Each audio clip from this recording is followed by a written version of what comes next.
ማስረጃ አውጡ እንዳትለኝ ሰዓትም ስለሚፈጅብኝ በዚህ ላመጣላችሁ አልችልም። ግን የማውቀውን እና የሰማሁትን ልንገርህ እና ታነበብኩት አንጻር ማለት ነው። የመጀመሪያው ሁለቱም መለየት የጻድቃን ነፍስና የኃጥአን ነፍስ የሚባል አለ በእኛም። የሁለቱ ነፍስ አወጣጥ የተለየ ነው። የጻድቃን ነፍስ ሁሌም ተደስታ ነው የምትሞተው።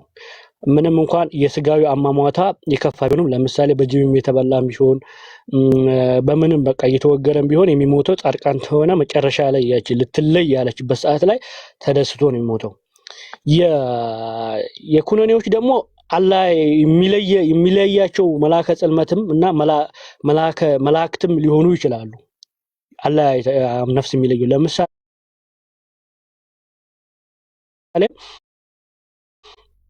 አንድ መላእክተ ጽልመት የሚለዩ ምን አይነት ነው ታልከኝ፣ ኖርማል ሰው እንደዚህ እየኖረ እያለ ያ ሰው የኃጢአት ሰርቶት ሆነ በህመም ምክንያት የሚሞት ሆነ የሚሞተው በጣም በጭንቅና በስቃይ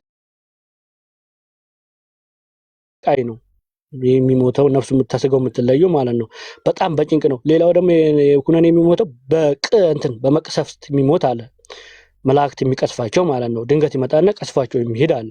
እነዚህ የኩነኔዎች ሞት እንደዚህ የከፋ ነው። ሌላው ደግሞ የመቃብር ቅጣት ወይ ደግሞ የሚባል ነገር በኦርቶዶክስ ውስጥ የለም እኔ የማውቀው ማለት ነው። አንድ ሰው ስጋው ነፍሱ ተለየች በቃ ስጋው ወደ መቃብር ይሄዳል። ስጋው ይበሰብሳል። ያ ስጋ የሚሰማ አይደለም። ሚድኑ ቁርብ ቆጥብ በቦጭቆ የሚሰማ ነገር አይደለም። ነፍስ ደግሞ አካላዊት ናት። እቺ አካላዊት ደግሞ ወደ እግዚአብሔር ጋር ሄዳ ፍርድ ትቀርባለች። ፍርድም ቀርባ ትጠየቃለች። በተጠየቀችው ጥያቄ ላይ የሚፈረድባት ሆነ ወደ ሲኦል ትገባለች። ጥርቁም ደግሞ እንደተው ተጠይቆ ፍርድ ይገባል።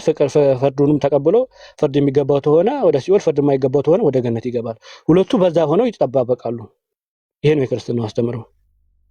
እኔ መልክ አሁን ለምሳሌ እና አብርሃም እና አደም ምናምን ነገር ማለት ነው ጥሩ ሰዎች ናቸው አይደል? እናንተ አሁን ዕለተ ትንሣኤ ወደፊት ቀኑን አናውቀውም፣ ግን ወደፊት ነው አይደል? ወደፊት ነው። እስካሁን ድረስ ይህ ሁላ ዓመት ድረስ ምንም በቃ በጨለማ ውስጥ ናቸው። ምንም አይነት እንትን የለም፣ መጠቃቀምም የለም። ጀስት በቃ እንደ ኩነኔውና ጻድቁም አንድ አይነት ህይወት ነው እየኖሩ ያሉት ማለት ነው አይደል? ለምን ገነት ገባ እኮ አልኩህ እኮ። አሁን ያኛው ገነት ገባ አልኩህ እኮ። ኖ ከዕለተ ትንሣኤ በኋላ ነው ገነት የሚገባው እንጂ ማንም እኮ አይደል። ይሄ ክርስትና አይደለም። ዋት አይደለም። ምን ነው የሚለው ጋይስ? እነሱ ምን መሰለህ ገነትና መንግስተ ሰማይ በእነሱ ይለያልና አሁን ላይ ገነት ናቸው ብለው ያምናሉ። ገነት ምድራዊ እዚህ ከፍ ብላ ያለች ገነት አለ ብለው ያምናሉ። እና ደግሞ መንግስተ ሰማያት ነው የፍርድ ቀን መንግስተ ሰማያት ነው የምንገባው ይለያያሉ ብለው ያምናሉ። ያ ልዩነት አላቸው እነሱ ጋር። እሱ ሳይሆን ምን መሰለህ አሁን ወደኋላ እንመለስና ምናልባት መቃቢያን ሳልስ ላይ ትንሽ የሚነግረን ነገር አለ። በነገራችን ላይ በእምነታቸው አሁን የተናገርነው ነገር ብርሃንዬ ቅድም ብለንህ ነበረ በመቃብር ውስጥ ነኪርና ሙንከር የሚባሉ ሶስት ነገራቶችን ኔት እያያዘ ነው። ኦኬ ኔት እያያዘኝ ነው። አሁን ይሰማል። አሁን ይሰማል። ኦኬ እሺ። በእኛ ሃይማኖት መላእክቶች አሉ። ልክ ሰው ልጅ ከተቀበረ በኋላ ከ40 እርምጃ በኋላ ሶስት ጥያቄ ሊጠይቁት የሚመጡ መላእክቶች አሉ። እነዚህ መላእክቶች ነኪርና ሙንከር ይባላሉ። ቅድም እንደተነገረህ ማለት ነው። መዶሻ ነገር ይዘው የሚመጡ በኋላ የሚቀጣውን ይቀጡታል። በኋላ ልምጣ። እሺ በቃ ችግር የለውም። ሀገራችን ላይ ተሳሳ ብርሃን እኔ ኦርቶዶክስ ነኝ እኮ። ኢብኑን ንገረው። ገነት በነፍስ ነው በስጋ ነው የሚገባው? በስጋ ነው የሚገባው። ኢብኑን ንገረው። በነፍስ ማለት በነፍስ ንገረው። ኢብኑን በስጋ እንደሚገባ አሳያለሁ ስትመለስ። ኧረ ችግር የለውም። አመሰግናለሁ። ንገረው ኢብኑን አለ። አይ ችግር ትመለስ። ተረጋግተህ ቀስ ብለህ ታወራለህ። እኔ የመልቂያማ እኔ ጋር በነፍስ ነው ገባው እንዳትለኝ እንጂ እኔ ምንም ነገር አይ መቃቢያን የራሱ የሚናገረው ነገር ስላለ ብርሃንዬ እናወራለን። እሱ ላይ ችግር የለም እና የዚህንም እናወራለን ተመልሰና ምንም ችግር የለውም። ጊዜ ትንሽ ስለሚሸች እንትን እንላለን። አላኩል ሐል ከእስልምናው ጋር በተያያዘ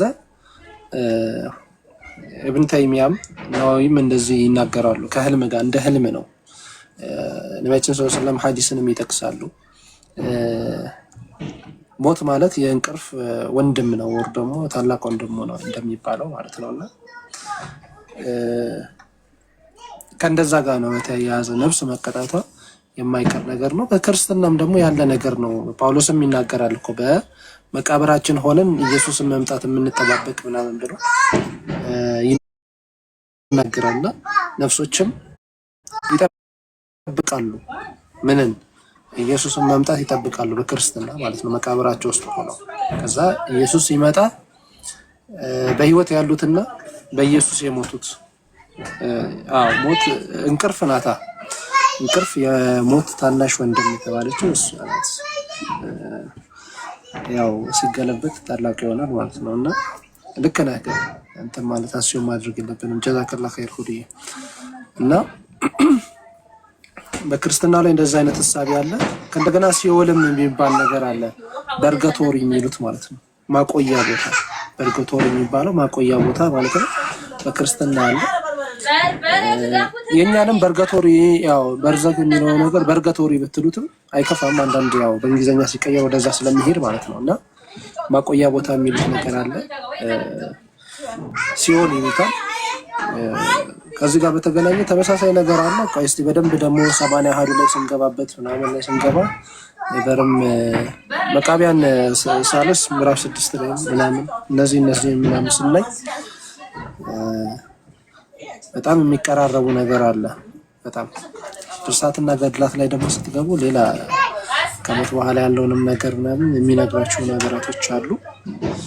ኢንሻአላህ ሲመጣ እንማማራለን።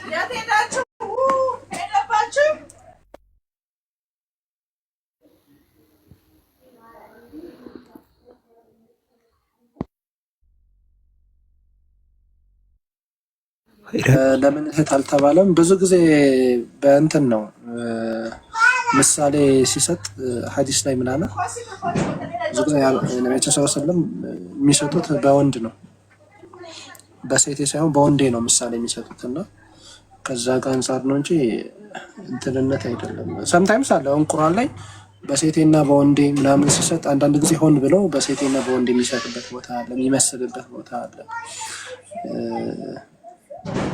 አሁን ለምሳሌ አላህ Subhanahu Wa Ta'ala የሱረቱ ነህል ላይ ምናምን ላይ ሌሎችም አንቀጾች ላይ ለምሳሌ ስለ ንብ ሲያወራ በሴት የሚጠቅስበት በምክንያት ነው። ፐርፐዝሊ ነው የሚጠቅስበት። ያው መቅሰሙ ምናምኑ ብዙ ነገራቶች ከዛ ጋር በተገናኘ እንደውም ሚራክለስ ተብሎ ማንም ያላገኘው ግኝት ተብሎ ከሚጠቀሱ ነገራቶች ውስጥ ሱብሃነሁ ወተዓላ የሴትን በሴት የመጥቀሱና ቦታ አለው የሚጠቀስበት ቦታ ከተአምር ጋር በተገናኘ ከእውቀት ጋር የልምድ ጋር ወይ ደግሞ ሰው ልጅ ባላወቀው ሰዓት ላይ ይሄንን ነገር ቁርአን መጥቀሱ ሚራክለስ የሚያደርግበት ቦታዎች አሉ እና የራሱ የሆነ አለ በሴት የሚጠቅስበት ወንድ የሚጠቀስበት ቁርአን ላይ ምክንያት ስላለው ነው። ሐዲስ ላይ ምክንያት አለው፣ ግን ጄኔራሊ በምክንያት ነው የሚጠቀሰው።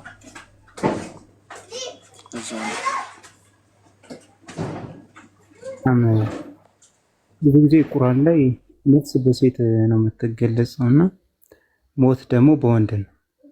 ለምሳሌ فإذا جاء أحدهم الموت ሞት በመጣቸው ጊዜ እንደ ወንድ ነው የሚጠቀሰው። ነፍስን በተመለከተው ግን ያው አብዛኛው ጊዜ በሴት ነው።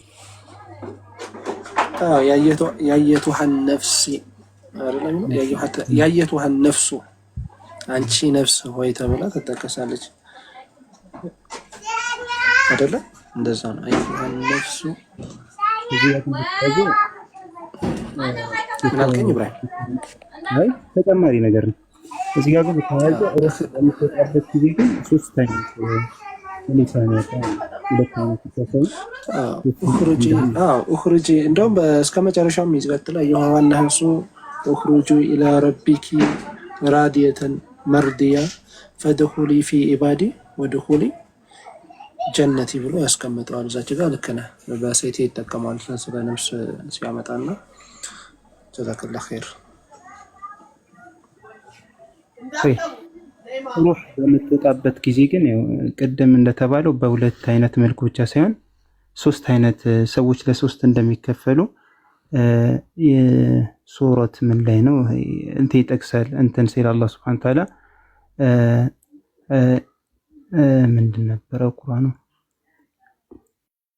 ሐሳቡን ፈለውላ ኢዛ በለገቲል ሑልቁም ወአንቱም ሒነኢዚን ተንዙሩን ወነሕኑ አቅረቡ ኢለይሂ ሚንኩም ወላኪን ላ ቱብሲሩን ይላል።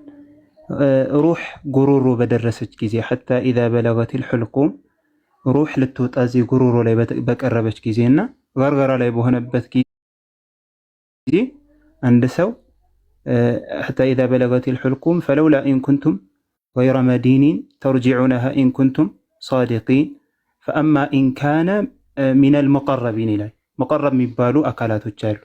በጣም ቅርብ የሆኑ አካሎች ሙቀረብ የሚባሉ ነቢያቶችን ይመስል ሩሱሎችን ይመስል እነዚህ ሙቀረብ ናቸው። ፈአማ ኢን ካነ ሚነል ሙቀረቢን ፈረውሑን ወረይሓኑ ወጀነቱ ነዒም ይባላሉ። ሌላ ደግሞ ሁለተኛ ደግሞ አካላቶች አሉ። እነዚህም ከመልካም ሰዎች ናቸው። የመጀመሪያዎቹም ከመልካም ሰዎች ሆነው ግን ደረጃቸው በጣም ከፍ ያሉ ናቸው። ነቢያቶችን ይመስል ሩሱሎችን ይመስል እነሱ ፈአማ ኢን ካነ ሚነል ሙቀረቢን ከሆኑ ፈረውሑን ወረይሓኑን ወጀነቱ ነዒም ተብለው ነፍሳቸው ተውጣለች ማለት። ወአማ ኢን ካነ ሚን አስሓቢል የሚን አስሓብል የሚን ደግሞ ይባሉ አሉ። ይሄ አብዛኛው አማኞች ሙእሚኖች ከሆኑ ደግሞ ፈአማ ኢን ካነ ሚን አስሓቢል የሚን ፈሰላሙን ለከ ሚን አስሓቢል የሚን ተብለው እነዚህም ሩሓቸው ይወጣል ማለት ነው። ወአማ ኢን ካነ ሚነል ሙከዚቢን አዳሊን ከአስተባባዮችና ከጠማሞች ከሆኑ ደግሞ ፈአማ ኢን ካነ ሚነል ሙከዚቢን አዳሊን ፈኑዙሉን ሚን ሐሚም መስፈሪያችሁ እሳት ነው ተብለው ፈኑዙሉን ሚን ሐሚም ወተስሊየቱ ጀሒም ነሃዛ ለሁ አሐቁል የቂን ፈሰቢሕ ቢስሚ ረቢከል ዐዚም ብለው ሰዎች ለሶስት እንደሚከፈሉ ይሄ ቁርአን አያ ይገልጻል ማለት ነው። ደረጃ አላቸው።